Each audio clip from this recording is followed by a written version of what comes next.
ആകാശവാണി. നമസ്കാരം. പ്രത്യേക വാർത്താ ബുള്ളറ്റിൻ വായിക്കുന്നത് ശ്രീലത. ലോക്സഭാ തെരഞ്ഞെടുപ്പിന്റെ പ്രചാരണ ചൂടിൽ രാജ്യം. കേരളം ഉൾപ്പെടെ 13 സംസ്ഥാനങ്ങളിലെയും ജമ്മുകാശ്മീരിലെയും 89 മണ്ഡലങ്ങളിൽ വെള്ളിയാഴ്ചയാണ് വോട്ടെടുപ്പ്.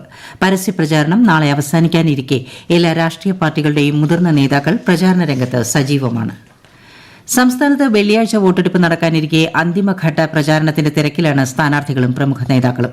പരസ്യപ്രചാരണത്തിന് നാളെ കൊട്ടിക്കലാശത്തോടെ സമാപനമാകും. സംസ്ഥാനത്തെ 20 ലോക്സഭാ മണ്ഡലങ്ങളിലായി 2,77,49,159 വോട്ടർമാരാണ് സമ്മതിദാനാവകാശം വിനിയോഗിക്കുക.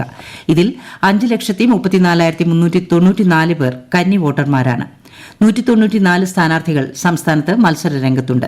വോട്ടെടുപ്പിനായി 25,177 പോളിംഗ് ബൂത്തുകളാണ് സജ്ജീകരിച്ചിരിക്കുന്നത്. കേരളം ഉൾപ്പെടെ 13 സംസ്ഥാനങ്ങളിലെയും ജമ്മുകാശ്മീരിലെയും 89 മണ്ഡലങ്ങളിലാണ് ഈ മാസം 26-ന് വോട്ടെടുപ്പ് നടക്കുന്നത്. ലോക്സഭാ തെരഞ്ഞെടുപ്പിന്റെ പരസ്യപ്രചാരണം സംസ്ഥാനത്ത് നാളെ വൈകിട്ട് 6-ന് അവസാനിക്കും. ഇതിനുശേഷം പൊതുയോഗങ്ങൾ, പ്രകടനങ്ങൾ എന്നിവ നടത്താൻ പാടില്ല.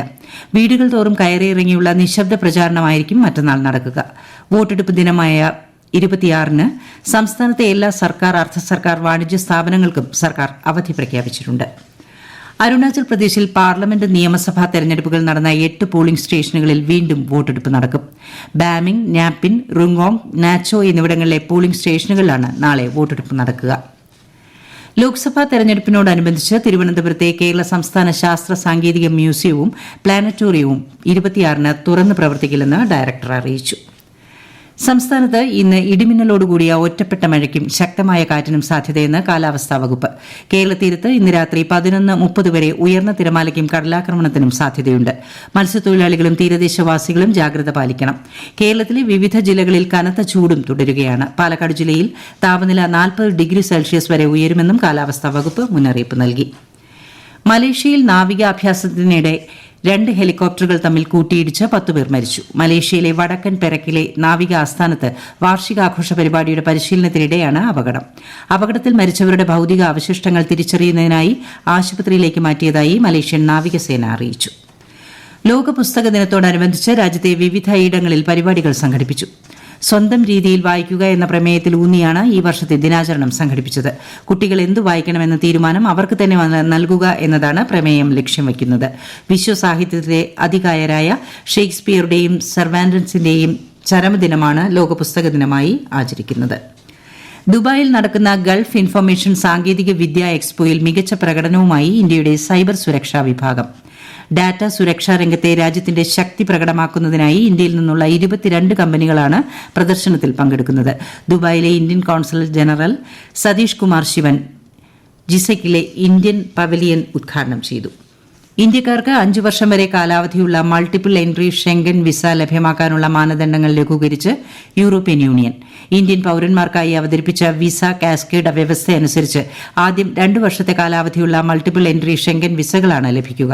കഴിഞ്ഞ 3 വർഷത്തിനിടെ 2 വട്ടം ഹ്രസ്വകാല വിസിറ്റ് വിസ കൃത്യമായി വിനിയോഗിച്ചവർക്കാണ് 2 വർഷത്തേക്ക് കൂടിയുള്ള മൾട്ടി എൻട്രി ലോങ് ടേം വിസയ്ക്ക് അർഹതയുണ്ടാവുക.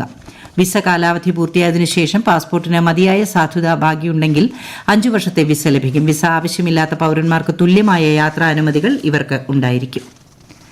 ബ്രിട്ടീഷ് പാർലമെന്റ് റുവാണ്ട അഭയാർത്ഥി നിയമം പാസാക്കി. ഗവൺമെന്റിന് നിയമപ്രകാരം അഭയാർത്ഥികളെ റുവാണ്ടയിലേക്ക് തിരിച്ചയക്കാൻ അനുമതി നൽകുന്നതും കിഴക്കൻ ആഫ്രിക്കൻ രാജ്യങ്ങൾ അഭയാർത്ഥികളുടെ അവകാശങ്ങൾ പരിഗണിക്കുവാൻ സാധ്യത നൽകുന്നതുമാണ് ഈ നിയമം. പാർലമെന്റിന്റെ ഉപരിസഭാ നിയമനിർമ്മാണം പാസാക്കിയതിനാൽ 10 മുതൽ 12 ആഴ്ചയ്ക്കുള്ളിൽ റുവാണ്ടയിലേക്ക് അഭയാർത്ഥികളെ അയക്കാൻ തുടങ്ങുമെന്ന് ബ്രിട്ടീഷ് പ്രധാനമന്ത്രി ഋഷി സുനക് ഇന്നലെ ഉറപ്പ് നൽകി. റുവാണ്ടയിലേക്ക് കുടിയേറുന്നവരെ കൊണ്ടുപോകാൻ സർക്കാർ വാണിജ്യ ചാർട്ടർ വിമാനങ്ങളും പരിശീലനം ലഭിച്ച ജീവനക്കാരും സജ്ജരാണെന്ന് സുനക് പറഞ്ഞു. യുദ്ധം, ദാരിദ്ര്യം എന്നീ കാരണങ്ങളാൽ 10,000-കണക്കിന് കുടിയേറ്റക്കാർ ആഫ്രിക്ക, പശ്ചിമേഷ്യ, ഏഷ്യ എന്നിവിടങ്ങളിൽ നിന്ന് അനധികൃതമായി ബ്രിട്ടനിലേക്ക് കുടിയേറിയിട്ടുണ്ട്. പോർച്ചുഗീസ് പൌരത്വം നേടിയ ഗോവ, ഡാമൻ ദിയു എന്നീ പ്രദേശങ്ങളിലെ ഇന്ത്യൻ പൌരന്മാർക്ക് കീഴടങ്ങൽ സർട്ടിഫിക്കറ്റിന് പകരം അസാധുവാക്കൽ സർട്ടിഫിക്കറ്റ് നൽകാൻ വിദേശകാര്യ മന്ത്രാലയം പാസ്പോർട്ട് ഓഫീസുകൾക്ക് നിർദ്ദേശം നൽകി. പോർച്ചുഗീസ് പൌരത്വ നിയമം അനുസരിച്ച് അപേക്ഷിക്കാൻ അർഹതയില്ലാത്ത നിരവധി പേർക്ക് ഈ തീരുമാനം ആശ്വാസം നൽകും. 2014-ൽ വസ്തു പോക്കുവരവ് ചെയ്യുന്നതിന് 15,000 രൂപ കൈക്കൂലി വാങ്ങിയ കേസിൽ തിരുവനന്തപുരം ജില്ലയിലെ കാട്ടാക്കട കുളത്തുമുൽ വില്ലേജ് ഓഫീസർക്കും വില്ലേജ് ഫീൽഡ് അസിസ്റ്റന്റിനും കഠിന തടവ് ശിക്ഷ വിധിച്ച് തിരുവനന്തപുരം വിജിലൻസ് കോടതി. ഇരുവർക്കും വിവിധ വകുപ്പുകളിലായി 9 വർഷം വീതം കഠിന തടവും 40,000 രൂപ വീതം പിഴയുമാണ് കോടതി വിധിച്ചത്.